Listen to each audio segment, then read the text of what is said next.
काजी अनस अली, दिल्ली का भविष्य क्या देख रहे हैं आप? क्योंकि दिल्ली में अब शाहीन बाग की बात हो रही है, दिल्ली में अब दिल्ली दंगों के आरोपियों को टिकट दिया जा रहा है, न केवल उन्हें चुनाव लड़ाया जा रहा है बल्कि उनकी जीत का ऐलान तक किया जा रहा है। दिल्ली में अब बटोगे तो कटोगे भी की भी एंट्री हो गई है। दिल्ली में अब कुल मिलाकर के ध्रुवीकरण की राजनीति के अलावा कुछ दिखाई नहीं दे रहा, चाहे आम आदमी पार्टी हो, चाहे कांग्रेस हो, या बीजेपी हो, या एमआईएम हो।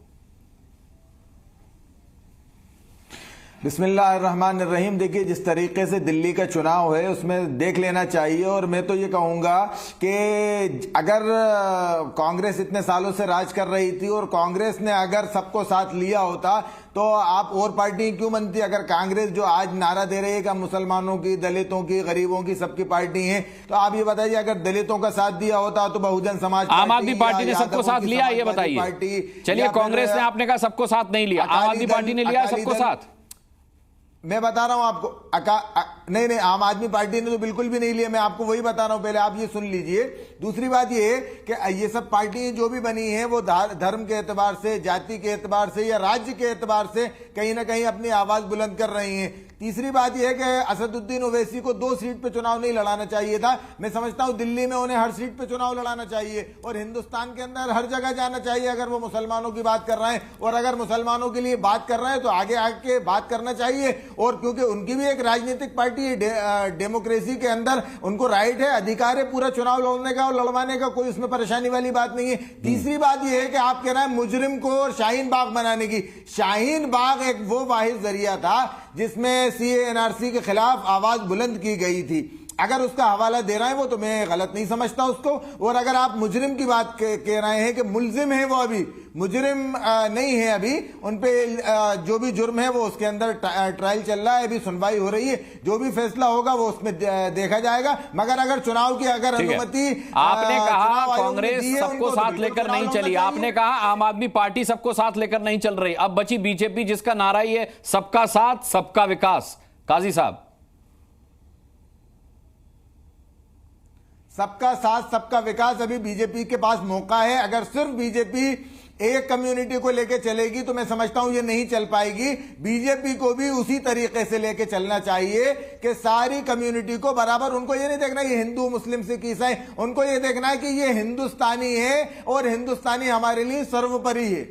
ठीक है विनोद बंसल, सवाल यह है कि जब इतना आसान है, चुनाव की राह इतनी आसान हो सकती है कि सबका साथ सबका विकास में काजी अनस अली को अब भी संभावनाएं नजर आ रही हैं, तो फिर अगर कोई राजनीतिक पार्टी शाहीन बाग की बात करती है, दिल्ली दंगे के आरोपी को टिकट देती है, उसकी जीत का दावा करती है, तो आपको क्या लगता है कि दिल्ली के चुनाव को किस दिशा में मोड़ने का प्रयास है ये?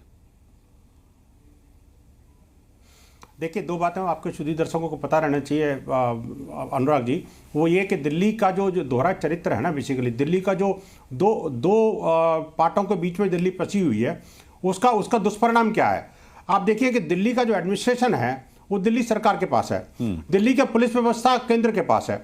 आप सोचिए, जब अपराधी को पकड़ा जाता है, ताहिर हुसैन को आज तक फांसी की सजा क्यों नहीं हो पाई? उसके पीछे कारण यह है कि ताहिर हुसैन को बचाने वाला अरविंद केजरीवाल का लवाजमा है और उसको जो है ना, उसको इन्वेस्टिगेशन करने वाला दिल्ली पुलिस है।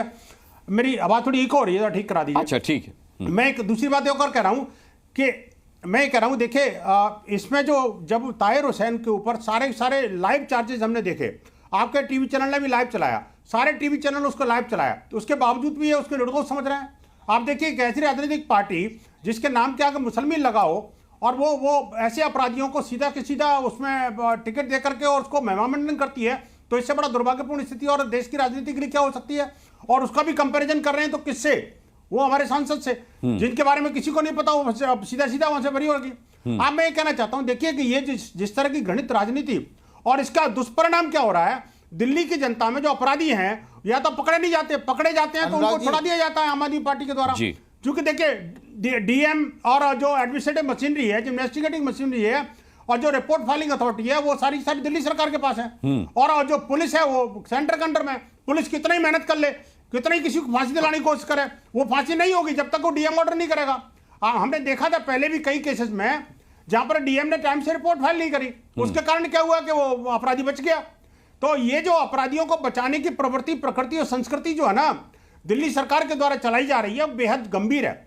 और उसी के कारण देखिए इस्लामिक जिहादी फोर्सेस ने दिल्ली के अंदर कई बच्चे और बच्चियों को नृशंस हत्या कर दी, चौराहे पे करी, सार्वजनिक रूप से करी, लेकिन उसके बाद आज तक किसी को फांसी हुई क्या? मैं पूछना चाहता हूं, आखिरकार हिंदुओं को गाजर मूली की तरह काटा जा रहा है और ये सरकारें बिल्कुल आंख मीच कर बैठी हुई नहीं, है। लेकिन विनोद बंसल, दिल्ली की कानून व्यवस्था किसके हाथ में है? दिल्ली में मैं वही तो कह रहा हूं भाई साहब, कानून व्यवस्था दोनों के हाथ में है, इस बात को समझना पड़ेगा। पुलिस अगर केंद्र के पास है तो इसका मतलब ये नहीं कह सकते कि सारी कानून व्यवस्था उनके पास है। पुलिस जो है ना, कानून के माध्यम से कल्प्रिट को गिरफ्तार कर सकती है, लेकिन उसको प्रोसिक्यूट करने का काम स्टेट गवर्नमेंट का है। ये माइन्यूट बात कोई नहीं समझ रहा। अच्छा। और ये स्टेट गवर्नमेंट जो है ना, उसको प्रोसिक्यूशन में मदद करती है अपराधियों की। मैं कहना चाहता हूं आपको, मैं शैली ओबरॉय से इसका काउंटर लेता हूं।